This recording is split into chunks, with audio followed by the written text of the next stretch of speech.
শুক্রবার ৬ মার্চ রায়হান রাফি বিকেলের দিকে একটি স্ট্যাটাস দেন। কি স্ট্যাটাস? The first whistle. বোঝা যাচ্ছিল যে প্রেসার কুকার সিনেমার কোনো কিছু তিনি পোস্ট করেছেন। তো প্রেসার কুকারে রান্না করলে কি হয়, হুইসেল দিতে থাকে, তাই না?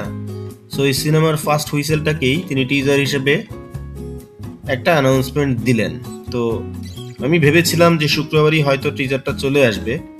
এর আগের যে এক্সপিরিয়েন্স তুফান, তাণ্ডব, সেসব ক্ষেত্রে কিন্তু দেখা যেত বিকেলে তিনি একটা স্ট্যাটাস দেন এবং সন্ধ্যায় সেই টিজারটা রিলিজ পেয়ে যেত। বাট প্রেসার কুকারের ক্ষেত্রে কিন্তু সেটা হয়নি। তিনি স্ট্যাটাস দিয়েছেন, স্ট্যাটাসটা সেভাবে স্প্রেডও হয় নাই কিংবা আলোড়ন তোলেনি, যে কারণে হয়তোবা টিজারটা তিনি রিলিজ দেননি। পরবর্তীতে তিনি আরেকটি পোস্টার নিয়ে আসেন, প্রেসার কুকার ফার্স্ট হুইসেল, এরকম একটা পোস্টার। 3 ঘন্টা পর, মানে আগের স্ট্যাটাসের 3 ঘন্টা পরে এই পোস্টারটা তিনি রিলিজ করেন, যেখানে তিনি লিখেন, the whistle can be hard from 100 Miles away, first whistle coming soon. So এটা মোটামুটি একটু ছড়ালো ফেসবুক জুড়ে। পরবর্তীতে তিনি আরও একটি স্ট্যাটাস দেন তারও 1 ঘন্টা পরে, যেখানে তিনি লেখেন, সংবিধিবদ্ধ সতর্কীকরণ, যাদের হেডফোন আছে কাছে রাখুন, আর যাদের নাই তারা এখনই জোগাড় করুন, কারণ প্রেসার কুকারে এবার সিটি শুধু বাজবে না, ফাটবে। ফাটিয়ে দেওয়ার একটা প্ল্যান রায়হান রাফি করেছেন। রায়হান রাফির কন্টেন্ট সবসময়ই ভালো হয়, তবে এবারের কন্টেন্ট একটু ডিফারেন্ট।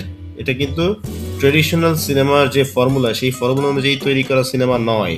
প্রেসার কুকারে এখানে আমরা শুধুমাত্র নারী প্রধান কিছু চরিত্রকে দেখতে পাচ্ছি এখন পর্যন্ত, এবং ট্রেডিশনালি বাংলাদেশে যে হিরো একটা বিষয় থাকে, রায়হান রাফির রিসেন্ট পাস্টে যে সিনেমাগুলো ছিল, তাণ্ডব, তুফান কিংবা সুরঙ্গ, যেখানে হিরোর একটা বড় ইম্প্যাক্ট ছিল, নারী চরিত্রগুলো অবশ্যই ভালো চরিত্র হিসেবেই ওখানে কনসিডার করা হয়েছে। কিন্তু এই সিনেমাতে প্রেসার কুকারে শুধুমাত্র নারী চরিত্রদেরকেই আমরা এখন পর্যন্ত দেখতে পেয়েছি, যেটা বাংলাদেশের পার্সপেক্টিভে একটা চ্যালেঞ্জিং বিষয়।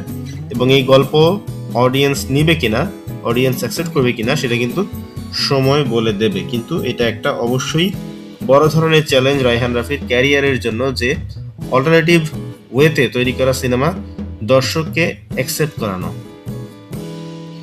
তো এই সিনেমাতে যারা অভিনয় করছেন তাদের মধ্যে আছেন শবনম বুবলি, নাজিফা তুষি।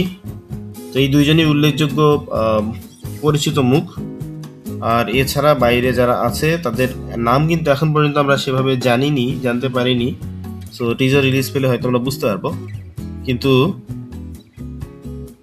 দর্শককে অ্যাট্রাক্ট করার জন্য ভেতরে যদি কোনো রসদ না থাকে, সেই ক্ষেত্রে এটা খুবই চ্যালেঞ্জিং হবে মার্কেটে জায়গা তৈরি করা। কজ এই ঈদে কিন্তু প্রিন্স, দম, রাক্ষস, তারপর বনলতা এক্সপ্রেস, এরকম বড় বড় বাজেটের ভালো ভালো কন্টেন্ট রয়েছে, এবং সিনেমা হল কিন্তু আগের মতোই লিমিটেড আছে। হয়তো 2-1টা সিনেমা হল বাড়বে, কিন্তু সেটা এতগুলো সিনেমাকে প্লেস করার জন্য এনাফ নয়।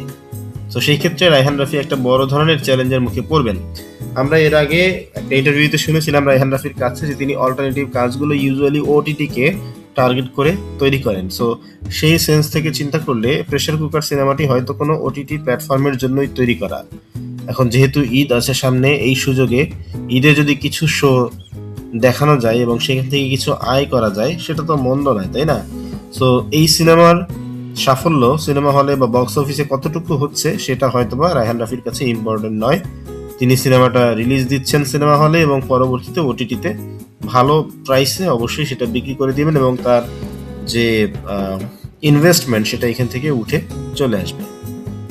তো আপনাদের এই বিষয়ে কি মতামত অবশ্যই আমাদেরকে কমেন্ট বক্সে জানাবেন। আমাদের ভিডিও যদি ভালো লাগে লাইক করবেন, শেয়ার করবেন আপনার বন্ধুদের সাথে। আর আমাদের চ্যানেলে যদি নতুন হয়ে থাকেন, ডোন্ট ফরগেট টু সাবস্ক্রাইব। কথা হবে পরবর্তীতে অন্য কোনো ভিডিওতে। সে পর্যন্ত ভালো থাকুন।